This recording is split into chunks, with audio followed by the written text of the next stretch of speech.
I'm just back from the wars. The Rage Wars! It's time for some Turok.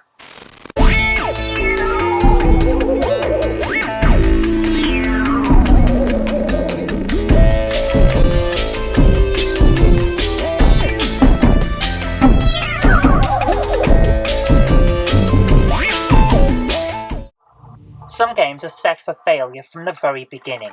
The Nintendo 64 was well known for its multiplayer shooters thanks to GoldenEye and Perfect Dark, but when it came to arena battlers, the lack of twin-stick controls meant that the old grey box of delights wasn't going to hold up against the standards of the IBM PC compatibles.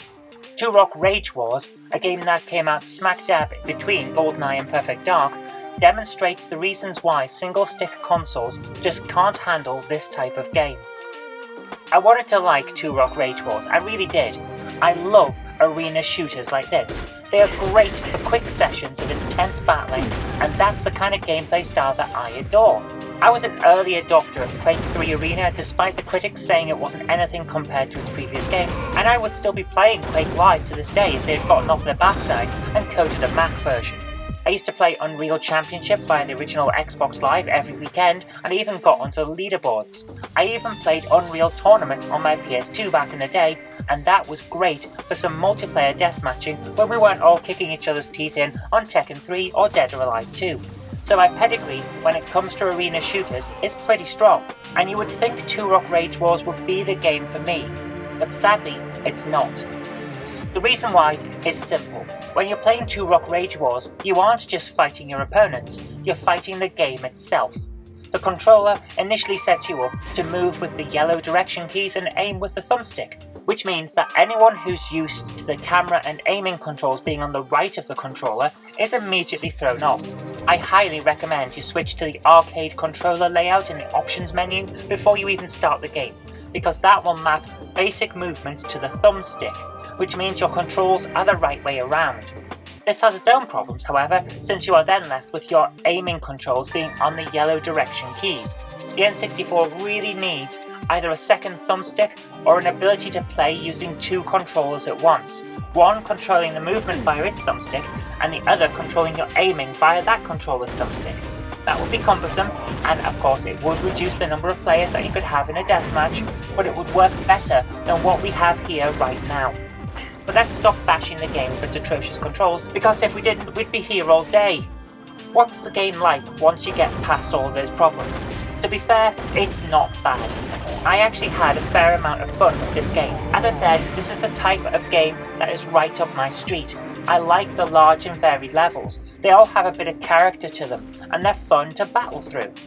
I like the enemies. They're chunky and have a lot of personality. The AI is pretty good too. The enemies don't just go straight for you all guns blazing. They have tactics. They switch up their weapons to try and find the best method of dealing damage. If there's another enemy in the area as well as the player, they will assess the situation and decide who would be best for them to go for first. This all makes for some very enjoyable gameplay. But, okay, some of the graphics are a bit murky and overall the visuals aren't going to win any fine art awards, but they work. They set the tone of the game pretty well, and I've enjoyed my time playing the game once I got past the problem of the controls. I think if you're willing to spend the time to get to grips with the controls, the game has a lot to offer. There are branching paths through the single player campaign and several characters to choose from to play. There's a lot on offer here, if you're willing to work at it to get the most out of it that you can. But the question is, will anyone be willing to put in that kind of effort? The fact is, there are better deathmatch games available on the Nintendo 64, and they are all instantly playable. Turok Rage Wars expects you to learn how to play it, which is a big strike against it since its genre is supposed to be pick up and play, not sit down and learn. Okay, sure, the best games in the genre require you to put in tens or even hundreds of hours to get the most out of it and become the best player, but even those games have a low bar for entry. This is one game that starts that bar too high, and I think at the end of the day, that's the biggest fault it has. If you're a fan of the genre and you're willing to work at it, there's a lot of fun to be had here. If you're not one or both of those, then there are better games out there for you. It's sad, but it's true. For most people, this is going to be one to avoid. Turok Rage Wars is one of those games where you can really see what they were trying to go for. It doesn't quite work in a lot of ways. It's just, I think it's a little bit too advanced for what you can do on the hardware that's available. You really need twin thumbsticks for this type of game. If you can get past the controls, it's actually a reasonable amount of fun. I enjoyed playing it, but I had to make a big thing about the controls because they are a huge barrier to the game. When I first set out to try this out, I didn't want to give it a good score because I really didn't like it. I didn't like how it felt, I didn't like how it played. I persevered because I wanted to do a proper objective review, and eventually I got the game. I understood what was going on and how they were trying to aim for a certain style. But I don't know if that's worth it. For the average player, when there are better games around that you can sit down and get straight into, I don't know if it's worth it. So I had to make a big thing about that in the game. If you're prepared to work with it, there's a lot of fun here to be had, but for the average person, it's really not going to be worth it.